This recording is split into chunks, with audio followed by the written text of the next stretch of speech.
ನಮಸ್ಕಾರ. Info with Swati ಚಾನಲ್ಗೆ ಆತ್ಮೀಯವಾದ ಸ್ವಾಗತ. ಗೃಹಲಕ್ಷ್ಮಿಯ 26ನೇ ಕಂತಿನ ಹಣ ಜಮಾ ಆಗೋದಕ್ಕೆ ಶುರುವಾಗಿದೆ ಅಂತ ಹೇಳ್ಬಿಟ್ಟು ಕಳೆದ 2 ದಿನದ ಹಿಂದೆಯಿಂದನೇ ನಿಮ್ಗೆ ನಾನು ತಿಳಿಸ್ತಾ ಬಂದೆ. ಇವಾಗ ಜಮಾ ಆಗಿರೋದ್ರ ಬಗ್ಗೆ ಜನಗಳು ಕಮೆಂಟ್ ಹಾಕ್ತಾ ಇದ್ದಾರೆ.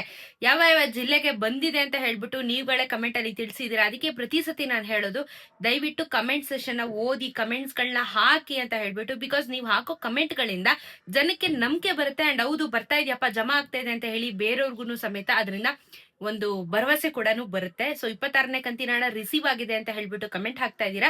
ಯಾವ ಯಾವ ಜಿಲ್ಲೆಯವರು ಕಮೆಂಟ್ ಹಾಕಿದೀರಾ ಅಂತ ಹೇಳ್ಬಿಟ್ಟು ನಾನು ಈ ವಿಡಿಯೋದಲ್ಲಿ ತಿಳಿಸ್ಕೊಡ್ತೀನಿ. ಹಾಗೆ ಬಹಳಷ್ಟು ಮಾತಾಡಕ್ಕಿದೆ, ಸ್ಪೆಷಲಿ ರೇಷನ್ ಕಾರ್ಡ್ಗಳಿನ ಬಗ್ಗೆನೂ ಮಾತಾಡೋದಿಕ್ಕಿದೆ. ಈ ವಿಡಿಯೋದಲ್ಲಿ ಎಲ್ಲಾನು ನೀವು ಕೇಳಿರುವಂತಹ ಪ್ರಶ್ನೆಗಳಿಗೂ ಉತ್ತರ ಕೊಡ್ತೀನಿ. ಎಲ್ಲದ್ರ ಬಗ್ಗೆ ಮಾತಾಡ್ತಾ ಹೋಗೋಣ. ವಿಡಿಯೋನ ಸ್ಕಿಪ್ ಮಾಡ್ದಿರೋ ಹಾಗೆ ಕಂಪ್ಲೀಟ್ ಆಗಿ ವಾಚ್ ಮಾಡಿ. ಹಾಗೆ ದಯವಿಟ್ಟು ಚಾನಲ್ ನ ಸಬ್ಸ್ಕ್ರೈಬ್ ಮಾಡ್ಕೊಳ್ಳಿ. ಯಾಕಂದ್ರೆ ಮೆಜಾರಿಟಿ ಜನ ಸಬ್ಸ್ಕ್ರೈಬ್ ಮಾಡ್ಕೊಂಡಿರಲ್ಲ, ಚಾನಲ್ ವಿಡಿಯೋಸ್ ನೋಡ್ತಾ ಇರ್ತಾರೆ. ನೀವು ಸಬ್ಸ್ಕ್ರೈಬ್ ಮಾಡ್ಕೊಂಡ್ರೆ ನಿಜವಾಗ್ಲೂ ನನಗೂ ಖುಷಿ ಆಗುತ್ತೆ. ಅಂಡ್ ಈ ವರ್ಷ 1 ಲಕ್ಷ ಸಬ್ಸ್ಕ್ರೈಬರ್ಸ್ ಆಗ್ಬೇಕು ಅನ್ನೋದು ನನ್ನ ಒಂದು ಸಣ್ಣ ಆಸೆ. ಸೊ ಹಾಗಾಗಿ ನಿಮ್ಮೆಲ್ಲರ ಸಪೋರ್ಟ್ ಇದೇ ರೀತಿ ಇರ್ಲಿ ಅಂತ ಹೇಳ್ತಾ ವಿಡಿಯೋನ ಶುರು ಮಾಡ್ತೀನಿ. ಇತ್ತೀಚೆಗೆ ಒಂದು 4-5 ಜನ ನನ್ನ ವಿಡಿಯೋಸ್ ಗಳಿಗೆ ಕಮೆಂಟ್ ಹಾಕಿದ್ರು, ಹೇಗಿದ್ದೀರಾ ಈಗ, ಆರೋಗ್ಯ ಸುಧಾರಿಸ್ಕೊಂಡಿದ್ದೀರಾ ಅಂತ ಹೇಳ್ಬಿಟ್ಟು. ಆ ಆಪರೇಷನ್ ಎಲ್ಲ ಮುಗ್ದಿದೆ, ಇವಾಗ ಫಿಸಿಯೋಥೆರಪಿ ಮಾಡಿಸ್ಕೊಂತಾ ಇದ್ದೀನಿ. ಸೊ ಒಂದೊಂದೇ ಹೆಜ್ಜೆ ಇಟ್ಟು ಈಗ ಸ್ವಲ್ಪ ರಿಕವರಿ ಸ್ಟೇಜ್ಗೆ ಹೋಗ್ತಾ ಇದ್ದೀನಿ.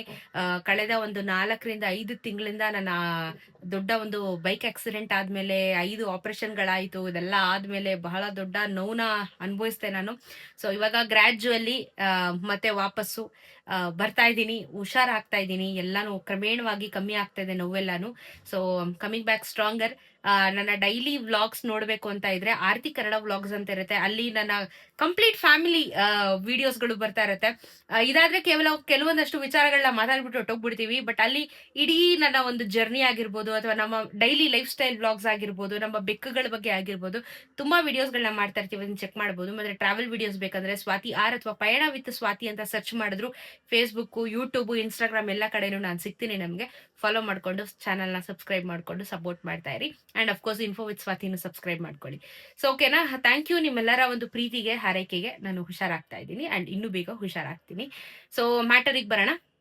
ಗೃಹಲಕ್ಷ್ಮಿ 26ನೇ ಕಂತಿನ ಹಣದ ಬಗ್ಗೆ ಕಮೆಂಟ್ಗಳನ್ನ ಹಾಕಿ ಅಂತ ಕೇಳಿದಾಗ ಬೆಂಗಳೂರು ಗ್ರಾಮಾಂತರ ರಿಸೀವ್ ಆಗಿದೆ ಅಂತ ಹೇಳ್ಬಿಟ್ಟು ಕಮೆಂಟ್ ಹಾಕಿದ್ದಾರೆ. ಸೊ ಬೆಂಗಳೂರಿಗೆ ರಿಸೀವ್ ಆಗಿದೆ.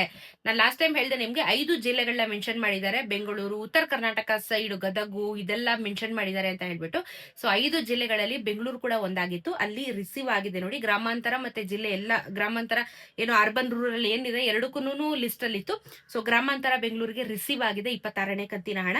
ಚಿಕ್ಕಬಳ್ಳಾಪುರಗೆ ರಿಸೀವ್ ಆಗಿದೆ ಅಂತ ಹೇಳಿ ಮೆಸೇಜ್ ಬರ್ತಾ ಇದೆ. ಇದೆಲ್ಲ ಏನಾಗುತ್ತೆ, ಗ್ರಾಮಾಂತರಕ್ಕೆ ಸೇರ್ಕೊಳ್ಳೋ ಹಾಗಿದ್ರೆ ನಿಮ್ಗೆ ಚಿಕ್ಕಬಳ್ಳಾಪುರನು ಅಲ್ಲೇನೆ ಮೆನ್ಷನ್ ಆಗತ್ತೆ. ಸೊ ಇದಾದ್ಮೇಲೆ 26ನೇ ಕಂತಿನ ಹಣ ಬಂತು ಮೇಡಮ್, ಥ್ಯಾಂಕ್ ಯು ಅಂತ ಹಾಕಿದ್ದಾರೆ. ಬಟ್ ಯಾವ ಜಿಲ್ಲೆ ಅಂತ ಮೆನ್ಷನ್ ಮಾಡಿಲ್ಲ. ವಸಂತ ಅಂತ ಹೇಳೋರು ಕಮೆಂಟ್ ಹಾಕಿದ್ದಾರೆ, ರಿಸೀವ್ ಆಗಿದೆ ಅಂತ ಬಂದಿದ್ದಾರೆ. ಸೊ ಒಳ್ಳೇದು. ಇನ್ನೂನು ಗ್ರಾಮಾಂತರ ದೇವನಹಳ್ಳಿ ತಾಲೂಕು ಬಂದಿದೆ ಅಂತ ಕಮೆಂಟ್ ಹಾಕಿದ್ದಾರೆ. ಇದಾದ್ಮೇಲೆ ಕೆಲವೊಂದು ಇನ್ನ 27ನೇ ಕಂತಿನ ಹಣ ಕೇಳ್ತಾ ಇದ್ರಿ, 27 ಬಂದಿಲ್ಲ, ಇನ್ನ 26 ಬರ್ತಾ ಇರೋದು.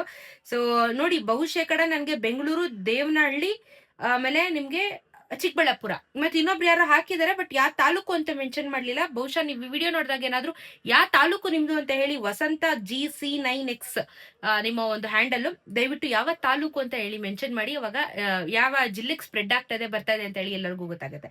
ಸೊ 2 ಜಿಲ್ಲೆಗಳು ಮೇನ್ ಆಗಿ, ಅಂದ್ರೆ ಬೆಂಗಳೂರಿಗೆ ಮೇನ್ ಆಗಿ ಬಂದಿದೆ, ಇನ್ನೆಲ್ಲರಿಗೂ ಬರುತ್ತೆ. ಸೊ ಬಂದಿದೆ ಅಂತ ಹೇಳಿ ನಂಬಿಕೆ ಬಂತಲ್ವಾ, ಇದು ಇಂಪಾರ್ಟೆಂಟ್. ಬರ್ತಾ ಇದೆ ಅಮೌಂಟ್ ಅಂತ ಹೇಳಿ ಒಂದು ಕಾನ್ಫಿಡೆನ್ಸ್ ಬೇಕಾಗಿತ್ತು.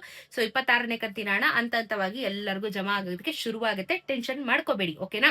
ಸೊ ಪ್ರೂಫ್ ಅಂತೂ ಇದೆ ಖಂಡಿತವಾಗ್ಲೂ. ನೀವುಗಳೇ ದಯವಿಟ್ಟು ವಿಡಿಯೋಸ್ ಅಲ್ಲಿ ಕಮೆಂಟ್ಸ್ ಗಳನ್ನ ನೋಡ್ಬಿಡಿ, ಗೊತ್ತಾಗ್ಬಿಡುತ್ತೆ ನಿಮ್ಗೆನೆ ಏನ್ ಸತ್ಯ ಏನ್ ಸುಳ್ಳು, ಯಾವ ಜಿಲ್ಲೆಗೆ ಬರ್ತಾ ಇದೆ ಏನು ಅಂತ. ನಾನು ಏನ್ ಹೇಳೋದ್ ಬೇಡ, ನೀವುಗಳೇ ಕಮೆಂಟ್ ಅಲ್ಲಿ ಹಾಕ್ತಾ ಇದೀರಾ.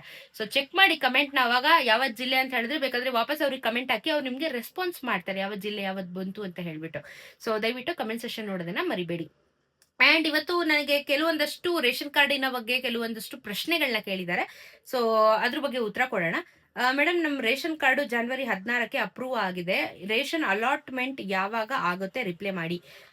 16ಕ್ಕೆ ನೀವು ಅಪ್ರೂವ್ ಆಗಿದೆ. ಅಲಾಟ್ಮೆಂಟ್ ಅಂತ ಹೇಳಿದ್ರೆ, ಅಲಾಟ್ಮೆಂಟ್ ಅಂದ್ರೆ ನಿಮ್ಗೆ ಅಪ್ರೂವಲ್ ಅಂದ್ರೆ ಆಕ್ಚುಲಿ ಒಂದೇನೆ. ನಿಮಗೆ ಅಪ್ರೂವ್ ಕೊಟ್ಟಿದ್ದಾರೆ ಅಂತಂದ್ರೆ ಇವಾಗ ನಿಮ್ ಕೈಗೆ ಸೇರ್ಕೋಬೇಕಷ್ಟೇ ರೇಷನ್ ಕಾರ್ಡು. ಸೊ ನಿಮ್ಗೆ ರೇಷನ್ ಕಾರ್ಡ್ ಸಿಕ್ಕದ್ಮೇಲೆ ನೀವು ಯಾವ ಯೋಜನೆಗೆ ಬೇಕಾದ್ರೂ ಹಾಕೋಬಹುದು. ಬಟ್ ಯಾವಾಗ ಡಿಸ್ಟ್ರಿಬ್ಯೂಟ್ ಮಾಡ್ತಾರೆ ಅಥವಾ ಯಾವಾಗ ಏನ್ ಅದನ್ನ ಹಂಚಿಕೆ ಮಾಡೋಕೆ ಶುರು ಮಾಡ್ತಾರೆ ಅಂತ ಗೊತ್ತಿಲ್ಲ. ನಾನು ನಿಮಗೆ ಲಾಸ್ಟ್ ಒಂದು 4-5 ವಿಡಿಯೋ ಹಿಂದೆ ಹಿಂದೆ ಮಾಡಿದಾಗ್ಲೂ ಹೇಳ್ತಿದ್ದೆ 3.5 ಲಕ್ಷ ರೇಷನ್ ಕಾರ್ಡ್ಗಳು ಡಿಸ್ಟ್ರಿಬ್ಯೂಷನ್ಗೆ ರೆಡಿ ಆಗಿದಾವೆ. ಎಲ್ಲಾನು ಕ್ರಾಸ್ ವೆರಿಫಿಕೇಶನ್ ಮಾಡಿ ಈಗ ಡಿಸ್ಟ್ರಿಬ್ಯೂಷನ್ ಮಾಡ್ತಾ ಇದಾರೆ ಅಂತ ಹೇಳ್ಬಿಟ್ಟು. ಸೊ ಅಪ್ರೂವ್ ಆಗಿದೆ ಅಂತಂದ್ರೆ ಬಹುಶಃ ನಿಮ್ದು ಅದೇ ಲಿಸ್ಟ್ ಅಲ್ಲಿ ಇತ್ತು ಅಂತ ಅನ್ಸುತ್ತೆ. ಹಾಗಾಗಿ ಆ 3.5 ಲಕ್ಷ ರೇಷನ್ ಕಾರ್ಡ್ ಅಲ್ಲಿ ಲಿಸ್ಟ್ ಅಲ್ಲಿ ನಿಮ್ ಹೆಸರಿದ್ದ ಕಾರಣ ಅಪ್ರೂವಲ್ ನ ಕೊಟ್ಟಿದ್ದಾರೆ. ಯಾಕಂದ್ರೆ ರೀಸೆಂಟ್ ಆಗಿ ಹಾಕಿರೋದೇ ಮೆಜಾರಿಟಿ ಅಪ್ರೂವ್ ಕೊಟ್ಟಿರೋದ್ರಿಂದ ನಿಮ್ಮ ಕಾರ್ಡು ಇನ್ನೊಂದು ತಿಂಗಳಲ್ಲಿ ನಿಮ್ಮ ಕೈಗೆ ಸೇರಬಹುದು. ನಂತರ ನೀವ್ ಏನಕ್ಕೆ ಬೇಕಾದ್ರೂ ಅಪ್ಲೈನ ಮಾಡ್ಕೋಬಹುದು. ಸರಿನಾ? 26, 27 ಕಂತಿನ ಹಣ ಬಂದಿಲ್ಲ ಮೇಡಮ್ ಮಂಗಳೂರು. ಇನ್ನ 26 ರಿಲೀಸ್ ಆಗಿದೆ. 27 ಬಗ್ಗೆ ಚಿಂತೆ ಮಾಡಬೇಡಿ. 26 ಇವಾಗ ರಿಲೀಸ್ ಆಗಿದೆ, ಬರುತ್ತೆ. 2023 ರೇಷನ್ ಕಾರ್ಡ್ ಅರ್ಜಿ ಹಾಕಿದೀನಿ, ಇನ್ನೂ ಅಪ್ರೂವ್ ಕೊಟ್ಟಿಲ್ಲ. ಬೆಳಗಾವಿ ಡಿಸ್ಟಿಕ್ ಹೆಲ್ಪ್ ಮಾಡಿ.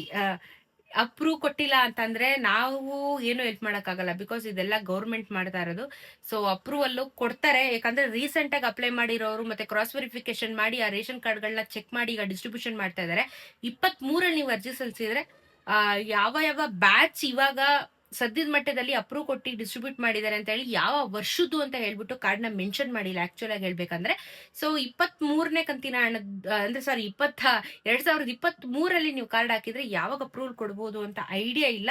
ಅದ್ರ ಬಗ್ಗೆ ಏನಾದ್ರು ಅಪ್ಡೇಟ್ ಬಂದ್ರೆ ನಾನು ನಿಮ್ಗೆ ಹೆಲ್ಪ್ ಮಾಡ್ಕೊಡ್ತೀನಿ ಖಂಡಿತವಾಗ್ಲು. ಬಟ್ ನನ್ನ ಕೈಲಂತೂ ಏನಿಲ್ಲ, ನಿಮಗೆ ಮಾಹಿತಿ ಹೇಳ್ಬೋದು ನಾನು. ಆದ್ರೆ ನೀವು ಹೋಗಿ ಎಲ್ಲಿಗೆ ಆಹಾರ ಇಲಾಖೆಗೆ ಹೋಗಿ ಕೇಳ್ಬೇಕಾಗತ್ತೆ. ಮ್ಯಾಮ್ ನಮ್ಮ ಯಜಮಾನ್ರದು IT ರಿಟರ್ನ್ಸ್ ಮಾಡ್ತಾ ಇದ್ರು, ಅದಕ್ಕೆ BPL ಇಂದ APL ಗೆ ಟ್ರಾನ್ಸ್ಫರ್ ಮಾಡಿದ್ದಾರೆ. ಗೃಹಲಕ್ಷ್ಮಿ ಅಮೌಂಟ್ ಬರುತ್ತಾ ಪ್ಲೀಸ್ ತಿಳಿಸಿ, ನಿಮ್ಮಿಂದ ತುಂಬಾ ಹೆಲ್ಪ್ ಆಗುತ್ತೆ, ಪ್ಲೀಸ್ ರಿಪ್ಲೈ ಮಾಡಿ. ಶ್ರೀದೇವಿ ಮಹಾದೇವ್ ಅನ್ನೋರು ಕಮೆಂಟ್ ಹಾಕಿದ್ದಾರೆ. ಹೌದು, ಇದು ತುಂಬಾ ಕಾಂಪ್ಲಿಕೇಟೆಡ್ ಪ್ರಶ್ನೆ. ಆಕ್ಚುಲಿ ಹೆಂಗೆ ಅಂತ ಅಂದ್ರೆ ಅಮೌಂಟ್ ಬರುತ್ತಾ ಬರಲ್ವಾ ಗೃಹಲಕ್ಷ್ಮಿ. ಸೊ ಮೇಜರ್ ಆಗಿ ಈಗ APL ಕಾರ್ಡ್ ಇದ್ದವ್ರಿಗೂ ಗೃಹಲಕ್ಷ್ಮಿ ಹಣ ಕೊಡ್ತೀವಿ ಅಂತ ಅನೌನ್ಸ್ ಮಾಡಿದ್ದಾರೆ. ಆದ್ರೆ APL ಕಾರ್ಡ್ ಅವರು ಬೈ ಎನಿ ಚಾನ್ಸ್ ನೀವು ಟ್ಯಾಕ್ಸ್ ಪೇಯರ್ ಅಥವಾ GST ಪೇಯರ್ ಅಂತ ಆದ್ರೆ ನಿಮ್ಗೆ ಗೃಹಲಕ್ಷ್ಮಿ ಹಣ ಬರೋದಿಲ್ಲ. ಸೊ ಇವಾಗ ಈ BPL ಇಂದ ನೀವು APL ಗೆ ಕನ್ವರ್ಟ್ ಆಗಿದ್ದೀರಾ, ಅದ್ರಲ್ಲೂ ನಿಮ್ ಹಸ್ಬೆಂಡ್ ಟ್ಯಾಕ್ಸ್ ಪೇಯರ್ ಅಂತ ಹೇಳ್ತಾ ಇದ್ದೀರಾ. ಹಾಗಾಗಿ ನಿಮ್ಗೆ ಗೃಹಲಕ್ಷ್ಮಿ ಹಣ ಕಂಟಿನ್ಯೂ ಆಗಲ್ಲ, ಕ್ಯಾನ್ಸಲೇಷನ್ ಆಗುತ್ತೆ. ಸೊ ಎಕ್ಸ್ಪೆಕ್ಟ್ ಮಾಡಕ್ ಹೋಗ್ಬೇಡಿ, ಬಿಕಾಸ್ ಅಮೌಂಟ್ ಬರಲ್ಲ.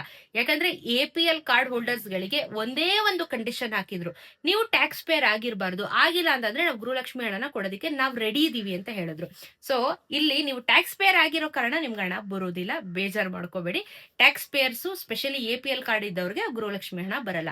ನೀವು ಟ್ಯಾಕ್ಸ್ ಪೇಯರ್ ಅಲ್ಲ ಬೇರೆ ಎಲ್ಲಾನು ಇದೆ ಅಂತ ಅಂದ್ರೆ ನಿಮಗ್ ಬಂದಿರೋದು, ಬಟ್ ಟ್ಯಾಕ್ಸ್ ಪೇಯರ್ ನ ಮೇನ್ ಹೈಲೈಟ್ ಇಟ್ಕೊಂಡಿರೋ ಕಾರಣ ಬರಲ್ಲ. ಇನ್ನ ವಿದ್ಯಾರಣ್ಯಪುರ ಬೆಂಗಳೂರು ಬಂದಿಲ್ಲ ಗೃಹಲಕ್ಷ್ಮಿ ಹಣ ಅಂತ ಕಮೆಂಟ್ ಹಾಕಿದ್ದಾರೆ. ಬರುತ್ತೆ ಸ್ವಲ್ಪ ತಾಳ್ಮೆ ಬೇಕು, ಪ್ಲೀಸ್ ಬರುತ್ತೆ. ಗೃಹಲಕ್ಷ್ಮಿ ಹಣ ಬಂದಿಲ್ಲ ಉತ್ತರ ಕರ್ನಾಟಕ, ಬರುತ್ತೆ ಪ್ಲೀಸ್. ಓಕೆ, ಸೊ ನಮ್ಮ ರೇಷನ್ ಕಾರ್ಡು ಕ್ಯಾನ್ಸಲ್ ಆಗಿದೆ, ನಮ್ಗೆ ಗೃಹಲಕ್ಷ್ಮಿ ಹಣ ಬರುತ್ತಾ ಅಂತ ಕೇಳ್ತಾ ಇದ್ದಾರೆ. ರೇಷನ್ ಕಾರ್ಡ್ ಕ್ಯಾನ್ಸಲ್ ಆದ್ರೆ ನಿಜವಾಗ್ಲೂ ಗೃಹಲಕ್ಷ್ಮಿ ಹಣ ಬರೋದಿಲ್ಲ. ಬಿಕಾಸ್ ನಿಮ್ಗೆ ಯಾವ್ದೇ ಒಂದು ಯೋಜನೆದು ಹಣ ಬೇಕು ಅಂತ ಅಂದ್ರೆ ಒಂದು ration card important. Ration card ಇಲ್ಲ ಅಂತಂದ್ರೆ ಗೃಹಲಕ್ಷ್ಮಿ ಆಗಿರ್ಬೋದು, ಗೃಹ ಜ್ಯೋತಿ ಆಗಿರ್ಬೋದು, ಅಥವಾ ನಿಮಗೆ ಅಕ್ಕಿ ಅನ್ನಭಾಗ್ಯ ಆಗಿರ್ಬೋದು, ಯಾವ್ದು ಸಿಗಲ್ಲ. ಸೊ ರೇಷನ್ ಕಾರ್ಡ್ ಬೇಕೇ ಬೇಕು. ಐದರ್ APL BPL ಅಂತೂ ಯಾವ್ದಾದ್ರು ಕಾರ್ಡ್ ಇರ್ಲೇಬೇಕು. ಕಾರ್ಡ್ ಇಲ್ಲ, ಕ್ಯಾನ್ಸಲೇಷನ್ ಮಾಡಿದಾರೆ ಅಂದ್ರೆ ನಿಮ್ಗೆ ಯಾವ್ದು ಪ್ರಯೋಜನಗಳು ಸಿಗೋದಿಲ್ಲ. ಹೊಸದಾಗಿ BPL ರೇಷನ್ ಕಾರ್ಡ್ ಅರ್ಜಿ ಯಾವಾಗ ಹಾಕಬಹುದು? ಇದ್ರ ಬಗ್ಗೆ ನಾನು ಹೇಳ್ದೆ ನಿಮ್ಗೆ. ಬಹುಶೇಕಡ ನಮ್ಗೆ ಮಾರ್ಚ್ ಫಸ್ಟ್ ವೀಕ್ ಅಲ್ಲಿ ಅಪ್ಲಿಕೇಶನ್ಸ್ ನ ಕೊಡಬಹುದು. ಬಿಕಾಸ್ ಈ 3.5 ಲಕ್ಷ ರೇಷನ್ ಕಾರ್ಡ್ ಗಳನ್ನ ಡಿಸ್ಟ್ರಿಬ್ಯೂಷನ್ ಮಾಡಿದ ತಕ್ಷಣ ನಾವು ಕೊಡ್ತೀವಿ ಅಂತ ಹೇಳಿದ್ರು. ಕೊಡ್ತಾರೆ, ತಲೆ ಕೆಡ್ಸ್ಕೊಬಿಟ್ರೆ ನಾನು ಅದ್ರ ಬಗ್ಗೆ ಇನ್ಫಾರ್ಮೇಶನ್ ಕೊಡ್ತೀನಿ. ಎನಿ ಟೈಮ್ ಎನಿ ಮೂಮೆಂಟ್ ಏನೇ ಚೇಂಜಸ್ ಇದ್ರು ಅಥವಾ ಏನೇ ಹೊಸ ಅಪ್ಡೇಟ್ಗಳು ಗೌರ್ಮೆಂಟ್ ಇಂದ ಬಂದ್ರೆ ನಾನು ವಿಡಿಯೋ ಮಾಡಿ ತಿಳಿಸ್ತೀನಿ ನಿಮಗೆ. ಸೊ ಇನ್ ಟೈಮು ನೀವು ತಿಳ್ಕೊಬಹುದು, ಟಕ್ಕನಾಗಿ ಹೋಗಿ ಅಪ್ಲಿಕೇಶನ್ಸ್ ಗಳನ್ನ ಹಾಕ್ಬಹುದು. ಓಕೆನಾ? ಅದಕ್ಕೆ ಚಾನೆಲ್ ನ ಸಬ್ಸ್ಕ್ರೈಬ್ ಮಾಡ್ಕೊಂಡು ಬೆಲ್ ಐಕಾನ್ ಇದೆಯಲ್ಲ ಅದನ್ನ ಒತ್ತಿಟ್ಕೊಳ್ಳಿ, ನೋಟಿಫಿಕೇಶನ್ಸ್ ಬರುತ್ತೆ. ಅವಾಗ ನಾನು ವಿಡಿಯೋ ಮಾಡೋದು ನಿಮ್ಗೆ ಇಮಿಡಿಯೇಟ್ ಆಗಿ ನೋಟಿಫಿಕೇಶನ್ ಬಂದಾಗ ಏನೋ ಅಪ್ಡೇಟ್ ಬಂದಿದೆ ಅಂತ ಹೇಳ್ಬಿಟ್ಟು ವಿಡಿಯೋನ ನೋಡಿ ತಿಳ್ಕೊಂಡು ಅಪ್ಲಿಕೇಶನ್ ಹಾಕಕ್ಕೆ ಸಾಧ್ಯ ಆಗುತ್ತೆ. ಕೆಲವರು ನೋಟಿಫಿಕೇಶನ್ ಒತ್ತಿಲ್ಲ ಅಂತಂದ್ರೆ ವಿಡಿಯೋ ಮಿಸ್ ಆಗಿರುತ್ತೆ, ಒಂದ್ 2-3 ದಿನ ಆದ್ಮೇಲೆ ನೋಡಿರ್ತೀರಾ, ಅಷ್ಟೊತ್ತಿಗೆ ಅಪ್ಲಿಕೇಶನ್ ಮುಗ್ದೇ ಹೋಗಿರುತ್ತೆ. ಇದೆಲ್ಲ ಸಮಸ್ಯೆ ಆಗುತ್ತೆ, ನೋಡ್ಕೊಳ್ಳಿ. ಓಕೆನಾ? ಸೊ ನೀವು ಕೇಳಿರುವಂತ ಪ್ರಶ್ನೆಗಳಿಗೆ ಉತ್ತರ ಕೊಟ್ಟಿದ್ದೀನಿ. ಇನ್ನೇನೇ ಡೌಟ್ ಇದ್ರು ಕಮೆಂಟ್ ಅಲ್ಲಿ ತಿಳಿಸಿ. ಅಂಡ್ ಇನ್ನ 26ನೇ ಕಂತಿನ ಹಣ ಯಾರ್ಯಾರಿಗೆ ಬರ್ತಿದೆ ಕಮೆಂಟ್ ಅಲ್ಲಿ ತಿಳಿಸಿ. ಅವತ್ ತಾಲೂಕು ಅಂತ ದಯವಿಟ್ಟು ಮೆನ್ಷನ್ ಮಾಡಿ. ನೀವು ತಾಲೂಕ್ ಮೆನ್ಷನ್ ಮಾಡಿಲ್ಲ ಅಂದ್ರೆ ಗೊತ್ತಾಗಲ್ಲ, ಹಾಗಾಗಿ ತಾಲೂಕ್ ಮೆನ್ಷನ್ ಮಾಡಿ. ಓಕೆನಾ? ಸಿಗೋಣ ಇನ್ನೊಂದಷ್ಟು ವಿಡಿಯೋಲಿ. ನಮಸ್ಕಾರ.